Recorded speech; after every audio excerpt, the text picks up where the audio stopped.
All right. Affect versus effect is a very, very common one. So affect with an A, that's a verb. That's you're causing something to change. So the rain did not affect my weekend plans. Effect is a noun, so person, place, or thing. So it didn't have any effect. So if it's a person, place, or thing, so if it's a noun, you use the E. If it's showing action, you use the A. Allusion versus illusion versus illusion. So allusion with an A, that's a reference to something. So the mention amount with this was an allusion to Greek mythology. Illusion is a visual trick. So the painting's use of perspective gives it the illusion of depth. And with an E, it's like you escape something. After 15 minutes trying to catch my cat, I grew tired of his illusion. So they all sound very similar if you're looking at those beginning letters. Cite. So cite with a C is like when you're giving credit to a source.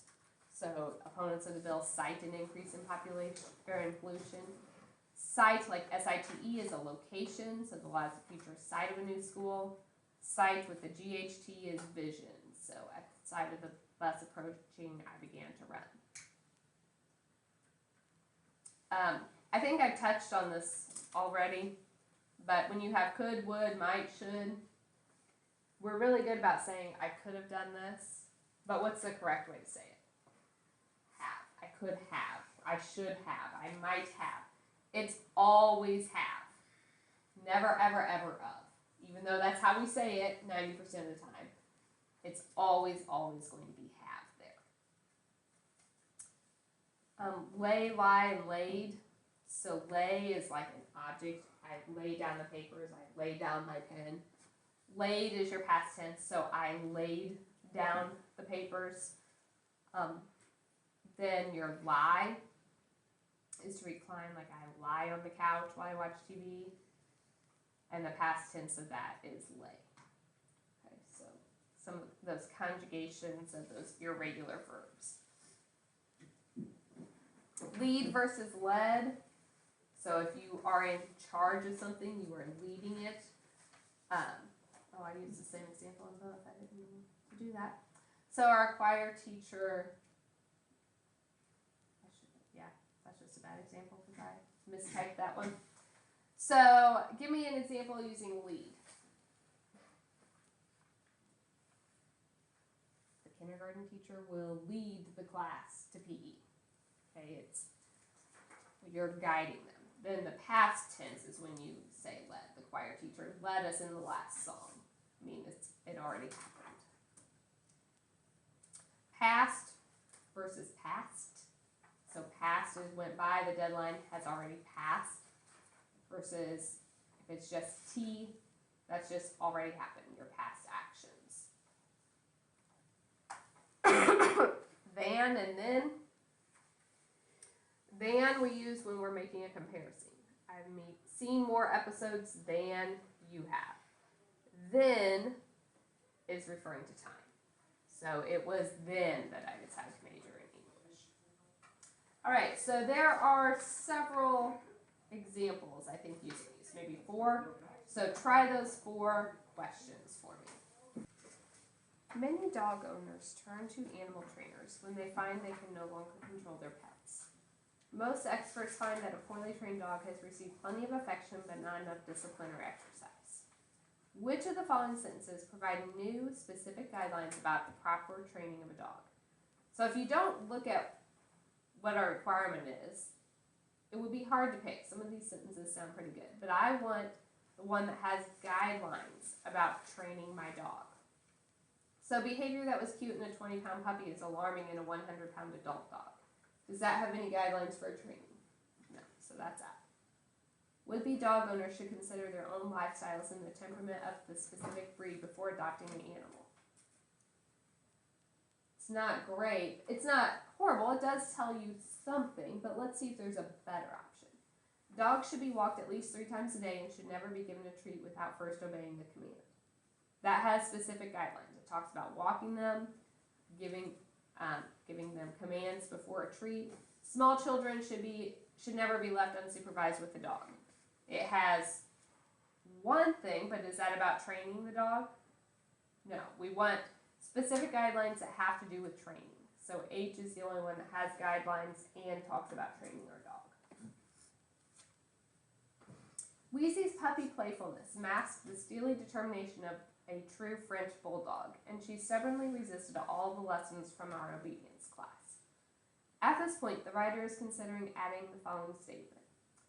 My nephews trained Blizzard, a black lab with a sweet disposition, very easily. So first of all, we have to decide, do you think we should add it? Why not? Just useless information. Okay. All of this is talking about one particular puppy, the fact that she was a French bulldog. Do I need to know about a different dog? No. So we know it's one of the two no options. So no because it doesn't explain how Blizzard was trained, or no because it distracts from the main point. D, it's distracting from the point here. Okay, most puppy books no longer recommend using newspapers to break dogs. I bought 3 safety gates to block off the kitchen from the rest of the house. I also brought home a crate, baby blankets to make it cozy, a stylish collar and matching leash, several bags of food, and of course plenty of toys. Given that all choices are true, which one provides the best opening? So, no change. How do you guys feel about that first sentence if I don't change it? Kind of just blunt. Okay. Kind of blunt. Did the rest of the paragraph talk about housebreaking the dogs? No, so it doesn't really even go along with the rest of the paragraph, so it's probably not our best pick. When I was growing up, my family had an Irish setter and 4 cats. That has nothing to do with the rest of the paragraph. I made sure I had all the supplies we need before bringing Wheezy home. Did I talk about my supplies? Yes. Many people prefer cats as pets. We have nothing mentioning cats here. All right, last one. French bulldogs can face a serious number of health issues affecting the respiratory system, knees, and eyesight. So, best placement of the word serious. Where it is now, before the word French. So, would I say serious French bulldogs? No. Before the word health. French bulldogs can face a number of serious health issues. Yeah, before the word respiratory, serious respiratory system, that doesn't even make sense. So these two kind of make sense, but serious isn't talking about the number of issues. It's talking about the health. So it's, you want to put the word by what it's describing. So it's describing our health. All right. So last couple things here. We also, some passages at the end will have questions about reordering your paragraph. You'll notice that because when you're reading the passage, it will have the paragraphs numbered ahead of time. So when you're reading that, if you notice when I get to this passage, it has numbers. That means I'm going to be asked a question about reordering things later on. If you get confused when you're reading it, things are probably out of order. So if I'm reading one of those and something doesn't make sense, I usually just kind of mark it, put a little star next to it, so I know this is something that doesn't belong. I'm going to have to reorder that later on.